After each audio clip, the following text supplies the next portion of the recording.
ایک کامل شاگرد روحانی عادات کو مضبوط کرتا ہے۔ کامل شاگردیت کا اگلا ناگزیر عنصر روحانی عادات یا روحانی معمولات میں اضافہ کرنا ہے۔ علم الہیات کی طرح معمولات کے لفظ کا بھی ایک منفی مفہوم لیا جا سکتا ہے، لیکن ہم ان کو سامنے رکھتے ہوئے انہیں دوبارہ بیان کرنا چاہیں گے۔ ہم سب کی کچھ نہ کچھ عادات ہیں،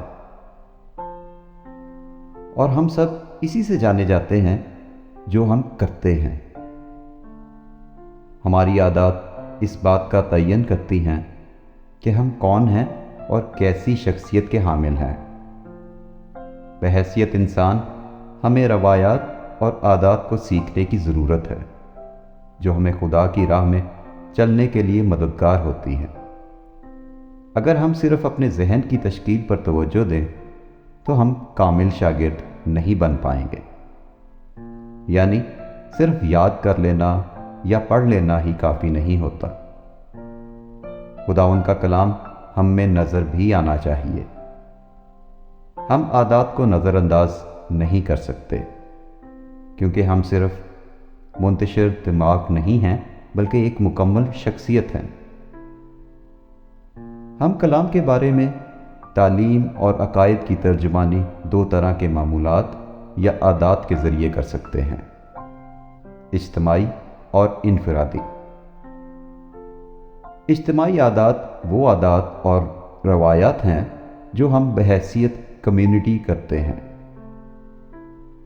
یعنی بطور پورے چرچ یا شاید ایک چھوٹے گروپ کے طور پر۔ سب سے واضح ہفتہ وار عادت عبادت کے لیے جمع ہونا ہے۔ چرچ کے اجتماع میں مسلسل ہفتہ وار حاضری ایک صحت مند شاگرد کی لازمی خصوصیت ہے۔ دیگر اجتماعی عادات میں دعائیہ میٹنگز، مختلف مواقع پر ہدیہ اکٹھا کرنا یا روزہ رکھنے کے دنوں میں مختلف پروگرام ترتیب دینا۔ کیا آپ کا چرچ یا آپ کا چھوٹا گروپ اجتماعی روحانی عادات میں حصہ لے رہا ہے؟ روحانی عادات کو بھی آپ کے ذاتی شاگردیت کے منصوبے کا حصہ ہونا چاہیے۔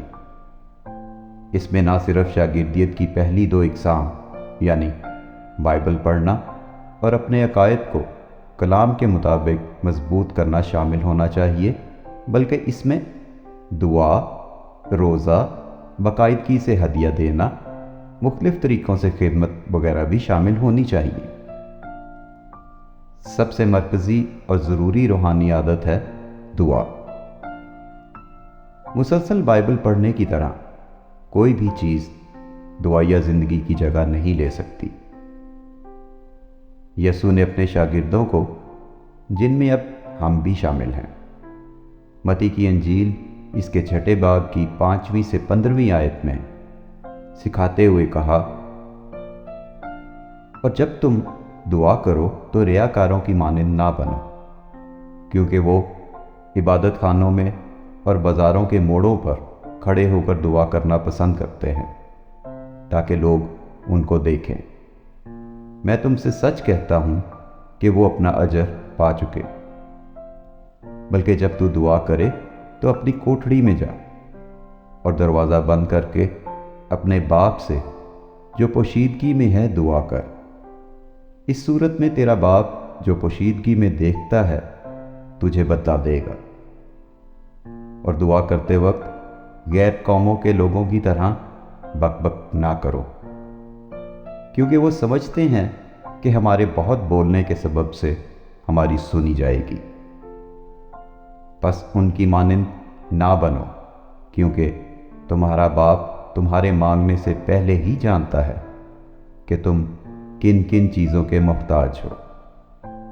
بس تم اس طرح دعا کیا کرو کہ اے ہمارے باپ، تو جو آسمان پر ہے، تیرا نام پاک مانا جائے، تیری بادشاہی آئے، تیری مرضی جیسی آسمان پر پوری ہوتی ہے زمین پر بھی ہو۔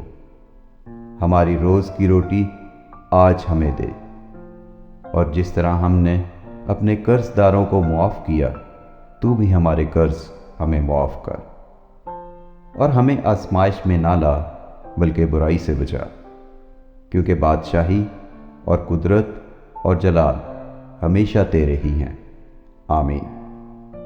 اس لیے کہ اگر تم آدمیوں کے قصور معاف کرو گے تو تمہارا آسمانی باپ بھی تم کو معاف کرے گا، اور اگر تم آدمیوں کے قصور معاف نہ کرو گے تو تمہارا باپ بھی تمہارے قصور معاف نہ کرے گا۔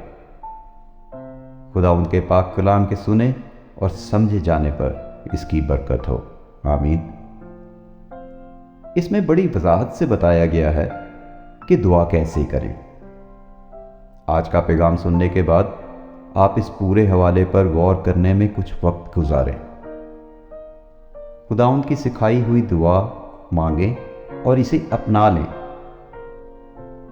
جب آپ خدا کی بادشاہی کے آنے کے لیے دعا کرتے ہیں تو دنیا میں ان مخصوص چیزوں یا باتوں کے لیے دعا کریں جہاں خدا کی بادشاہی کی اشد ضرورت ہے اور لوگ مشکلات میں ہیں، چاہے وہ قدرتی آفات ہوں یا آزمائشیں۔ جب آپ اپنی روز کی روٹی مانگیں تو خدا ان کو بتائیں کہ آپ کو کس چیز کی ضرورت ہے۔ جب آپ معافی مانگیں، اپنے مخصوص گناہوں کا اعتراف کریں۔ یاد رکھیں، یہ کام صرف آج ہی کرنے کا نہیں ہے بلکہ زندگی بھر دعا کرنے کا عہد بھی کریں، آمین۔